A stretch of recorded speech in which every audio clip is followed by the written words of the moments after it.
आज हम बायोलॉजी के सेकंड चैप्टर के नेक्स्ट टॉपिक के बारे में पढ़ेंगे, इम्पोर्टेंस ऑफ वाटर।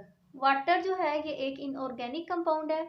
तमाम लिविंग ऑर्गेनिजम्स के अंदर वाटर जो है एक अबंडेंट कंपाउंड है, यानी कि वाटर जो है मैक्सिमम अमाउंट में तमाम लिविंग ऑर्गेनिजम्स के अंदर पाया जाता है। वाटर को हम फोटोसिंथेसिस के प्रोसेस में रॉ मटेरियल के तौर पे भी यूज़ करते हैं। डिफरेंट ऑर्गेनिजम्स के डिफरेंट बॉडी पार्ट्स के अंदर वाटर की कंसनट्रेशन जो है वेरी करती है 65 से 89% के दरमियान। जैसा कि सेल के अंदर वाटर की कंसनट्रेशन 70% होती है, ब्लड प्लाज्मा के अंदर 90%, साइटोसोल के अंदर 90%, ब्रेन सेल्स के अंदर 85%, बोन्स के अंदर 20%। सेरिब्रोस्पाइनल फ्लूइड जो कि ब्रेन में प्रेजेंट होता है, ब्रेन की जो मीनिंग लेयर जो ब्रेन को प्रोटेक्ट करती हैं उनके दरमियान ये प्रेजेंट होता है, इसमें भी वाटर पाया जाता है। आगे हम पोलैरिटी के बारे में पढ़ेंगे। वाटर जो है ये एक पोलर मॉलिक्यूल है, इसे हम ट्राई एटॉमिक मॉलिक्यूल का भी नाम देते हैं क्योंकि इसमें 3 एटम्स पाए जाते हैं, 2 हाइड्रोजन और 1 ऑक्सीजन का एटम। इसमें 2 कोवलेंट बॉन्ड पाए जाते हैं, 1 ऑक्सीजन का एटम जो है वो 2 हाइड्रोजन के एटम्स के साथ 2 कोवलेंट बॉन्ड बनाता है। कोवलेंट बॉन्ड जो है ये इलेक्ट्रॉन की म्यूचुअल शेयरिंग की वजह से बनते हैं। जब 2 एटम्स जो हैं वो अपने इलेक्ट्रॉन्स को शेयर कर रहे होते हैं आपस में, तो उनकी वजह से शेयरिंग की वजह से कोवलेंट बॉन्ड बनता है। कोवलेंट बॉन्ड जो है ये लार्ज अमाउंट ऑफ एनर्जी को स्टोर करता है और ये हाइड्रोजन बॉन्डिंग से भी ज़्यादा स्ट्रॉन्ग होता है। वाटर के अंदर हाइड्रोजन बॉन्डिंग भी पाई जाती है, यानी कि वाटर का एक मॉलिक्यूल का ऑक्सीजन एटम वाटर के दूसरे मॉलिक्यूल्स का हाइड्रोजन एटम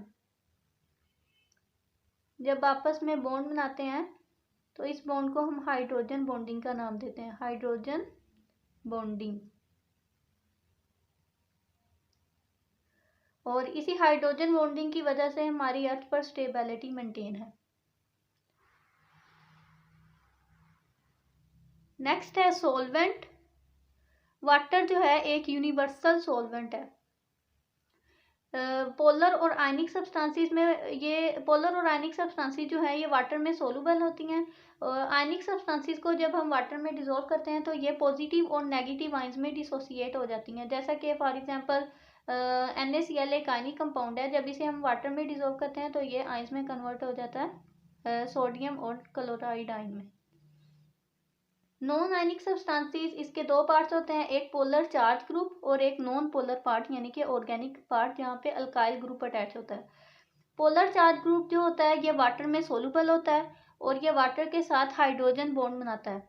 लेकिन जो नॉन पोलर पार्ट होता है ये वाटर में इनसोलूबल होता है और ये वाटर से में डिजोल्व नहीं होता। जैसा कि फॉर एग्जांपल एक ज्वीटर आयन, इस ज्वीटर आयन का ये जो कार्बोक्साइल आयन और अमोनियम आयन है, अमाइनो ग्रुप है जो इनका ये जो पॉजिटिव और नेगेटिव आयंस हैं ये वाटर में सोलूबल होते हैं। बाकी ये जो R है यहाँ पे कोई भी अल्काइल ग्रुप प्रेजेंट होता है तो ये वाटर में इनसोलूबल होता है। नॉन पोलर सब्सटेंसेस जो है ये वाटर में इनसोलूबल होती हैं, ये ऑर्गेनिक सॉल्वेंट्स में सोलूबल होते हैं। फॉर एग्जांपल बेंजीन वगैरह में ये सोलूबल होती हैं, बेंजीन, ईथर वगैरह, ईथर। हमारे पास जो टॉपिक है वो है heat capacity. Calories required to increase the temperature of a unit mass by 1 degree centigrade. एक यूनिट मास का टेम्परेचर को 1 डिग्री सेंटीग्रेड टेम्परेचर इंक्रीज करने के लिए जो हमें एनर्जी रिक्वायर होती है उसे हम नाम देते हैं हीट कैपेसिटी का। 1 ग्राम मास है, उसका टेम्परेचर 15 डिग्री सेंटीग्रेड। जब हम उसके 1 डिग्री सेंटीग्रेड टेम्परेचर को इंक्रीज करने के लिए हमें यहाँ पे एनर्जी की ज़रूरत होती है, जो एनर्जी वो ऑब्जर्व करता है उसे हम कहते हैं हीट कैपेसिटी। वाटर की सबसे ज़्यादा हीट कैपेसिटी होती है।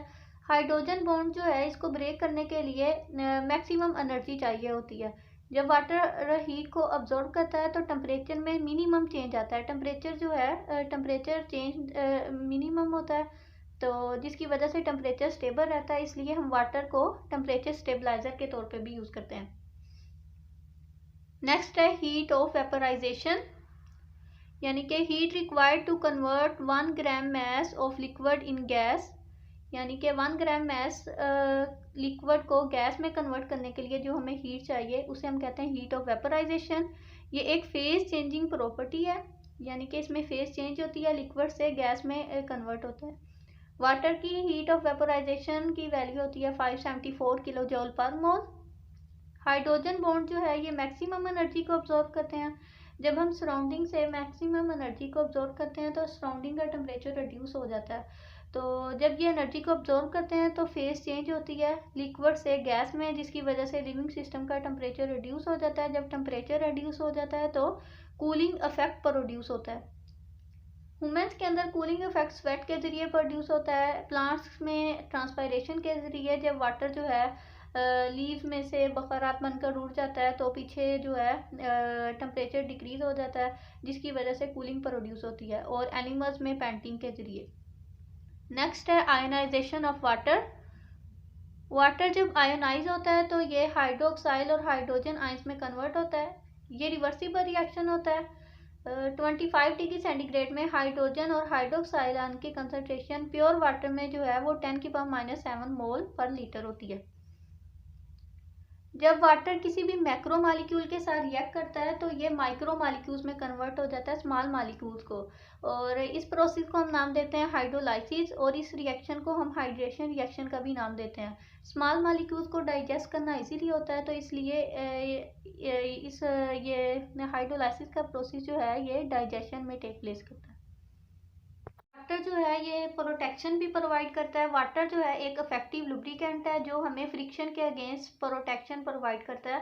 और फॉर एग्जांपल टेयर्स जो हैं ये आई की सरफेस को प्रोटेक्ट करती हैं। जब हम अपने आई लाइट्स को रब करते हैं और ये हमें फ्रिक्शन से बचाते हैं। टेयर्स के अंदर एक एंजाइम प्रेजेंट होता है, लाइसोजाइम। वाटर डिफरेंट ऑर्गेनिजम्स को भी प्रोटेक्ट करते हैं ट्रोमा से।